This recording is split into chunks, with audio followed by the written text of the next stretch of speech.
everybody, a long time no video. It's been like a month, give or take, since I've uploaded anything. When it just comes down to it, I want to be straight up honest. I'm tired. I've spent a lot of time to work. I've opened up my side business to keep up with just the rise of inflation lately, and when you work a job you don't like 5 days a week, you come home burnt out and you don't really want to put time in anything else. You just want to kind of fade away. Yeah, so essentially it's just been, I have not had the energy. It has nothing to do with time. I have time, I spend it elsewhere. Video games, movies, books, just not feeling creative. So, that being said, we'll see. I'll get back to it. When I get back to it, I need that spark, and it's not there. Anyway, let's just get into why we're here. It's a show and tell, so I'm going to show you and then tell you about it. So right off the bat, my best friend got married last weekend, and I was actually in the wedding. I'll just kind of... So, yeah. Congratulations, my dude. I'm very happy for you. He did me a solid as being the best man. He got me a couple best man gifts. So, I'm just going to kind of show you what he gave me, because it kind of usually fits some. This part doesn't. I'm just gloating because this is my favorite, but got me a bottle of Peach Crown, which it's my favorite whiskey, so my hat's off to you, dude. For anyone who doesn't know what it looks like, if I can get the box open, come on. It comes in a nice little cloth bag, and you can just hear it. It's a big bottle of whiskey, so I'm a huge fan of peach flavored anything. This is my favorite. What actually ties into my collection, now that I'm done shaking the camera, he gave me this, which I didn't even know this was a thing, but this is Akira Toriyama's Manga Theater. It's like a bunch of his short stories drafted into one large omnibus style book. So a lot of his stuff from the 80s and 90s that wasn't like his main load off like Dragon Ball, but you can see a lot of like where the Dragon Ball art style kind of developed. And then shit looks like we got Gohan, Krillin with hair, and a Yamcha and Roshi on the back. So awesome gift, really appreciate it. It was $35. So love you, man. So thank you for that. Very much appreciate it. On the same coin of manga, while we're here, I got my tax return finally and decided to treat myself. I have been watching the Demon Slayer anime.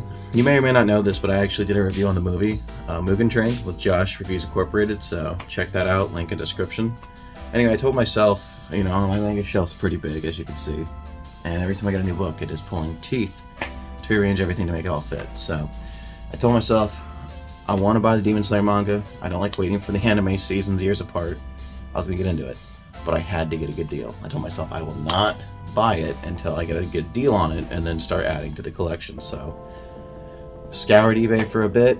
Now that I'm doing a lot of eBay Yu-Gi-Oh business, I happened to come across this in my many searches. It was a Demon Slayer manga lot for 12 books, which is awesome because the series only has 23 books, not counting like the newest story, Tales of Water and Fire. So, for almost half the books, practically, I saved like $40. So with that, now I'm more than willing to spend the money.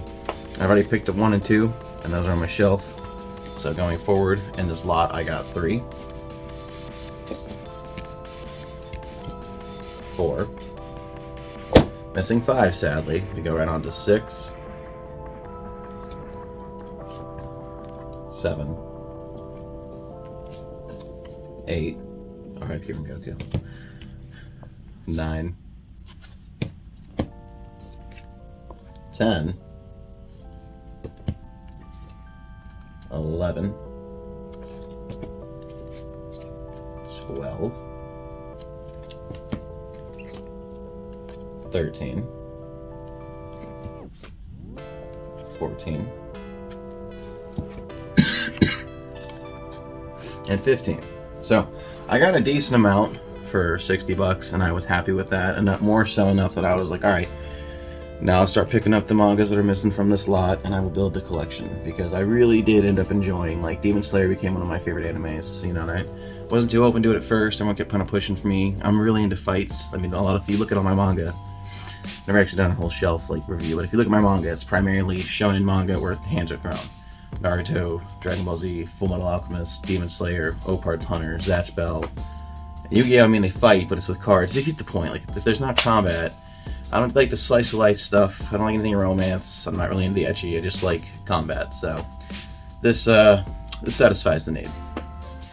Away from all the weeb stuff, moving on to what you're probably actually here for, let me show you the pickups I got from Thrift Books. So, off the bat, I got a hardcover of The Curse of the Mummy's Tomb.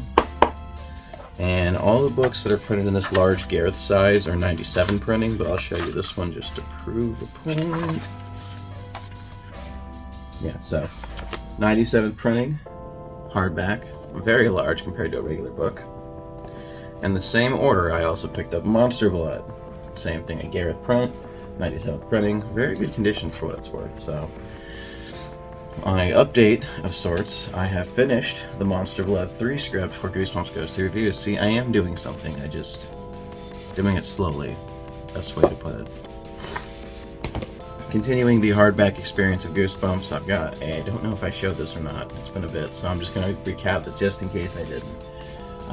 Night of Living Dummy 3, which is my favorite Night of Living Dummy story in the original series. This one is by Foliate Bound. It's a 12th printing. So, pretty hyped on this. I sniped it on a lot, got it really cheap. I think I paid maybe $5. It's in pretty good condition, not gonna lie. Like, there's maybe a little bit of like page bending here, and that's not even like actual damage. The pages are just bent. And then I picked this up as well. This is a copy of Revenge of the Lawn Gnomes. This one was bound by Storyhouse Corporation. So it's weird. It's one of those ones where it feels like it's like the cover of the book was cut. Like they ripped the entire spine of the book out and put it on another just white book frame, and they glued it together. So yeah, it's in pretty good condition. It's really interesting how it's bound. It looks really clean, which is nice.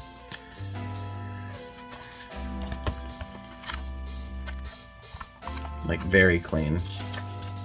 It almost feels like it didn't get read kind of clean. It was a 13th printing. Yeah, it's even hard to like open it. So, yeah, that was pretty much it for the like Thrift Books and eBay hardback pickups. The last thing I have here is a package from my good friend Brandon Syme. Also, you can find him on YouTube at Deadshock Studios. Every year, me and Brandon end up doing a package trade, kind of like for our birthdays. It's not like officially a birthday thing, but more or less.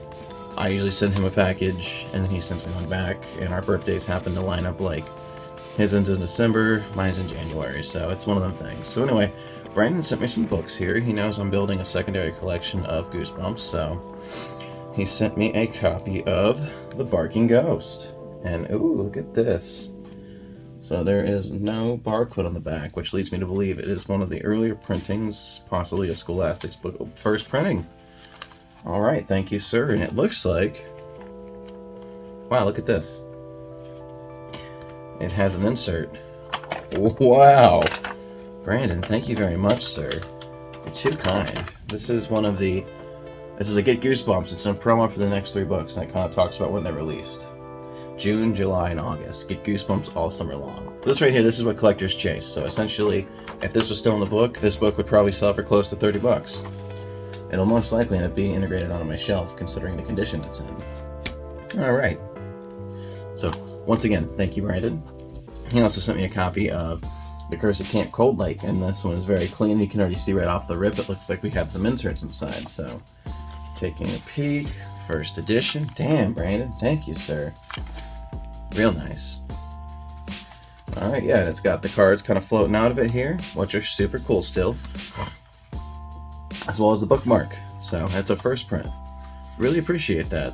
I know these are really hard to come by. Now, of course, you also have really awesome luck every time you seem to go to Half Price Books. Wish we had one around here in Florida, but we don't. He also sent me a copy of Night of the Living Dummy, which I'm curious. Oh. And it's got this really cool picture of a spider. It's reflective. Look, you can see my phone screen. There we go. Bam. And it says property of blank. Now, how come that didn't take off? That was way cooler than someone just writing their name in the book. It is a 9th printing, but still in very good condition for it. So, it has no inserts, but that is more than okay. Very much appreciate it. And then he sent me, wow, give yourself number 42, All Day Nightmare. So I hope this didn't set you back, my guy. This is a tough one to come by. It may have only been $3.99 at the time, like when they printed them, but everyone knows, well, at least I've done videos before on this, Black Spine Goosebumps are the hardest to come by. On top of that, high-numbered Black Spine Goosebumps are even harder to come by. And this is number 42, so this is one of the last ones made for the Give Yourself series. Aside from, like, the collector's edition ones, but for the canon run of it, essentially. So yeah, the only other thing I really got I wanted to talk about was I picked up this sweet Goosebumps Horrorland shirt at a TJ Maxx. My girl was shopping. I broke away because I got tired of looking at like comforters and stuff, and I found this, and I was like, huh, $8? Yes, sir. So that's it. Brandon, oh, he also sent me an envelope here, and it looks like we have some Yu-Gi-Oh cards. So just pop through here. Cyber Dragon stuff, Salamangreat stuff, some Link and Cyber stuff. Cool. I can work on that with my shop, so thank you very much. Fun fact, if you didn't know, before I quit at the top of my game, I was a Salamangreat player, so quite enjoy the Salamangreat deck. Anyway, with that being said, thanks for watching. Hope you can show me some patience, as I know I am dragging my feet, but I promise you I'll find my way back. I always do. I hope nobody else is going through what I'm going through, because it's not fun, guys. I'm sure you've all been there before. It's not a good time. So, with that being said, you never know what goes bump in the night. I'm going to throw up some awesome dudes on the end of this video. Check them out.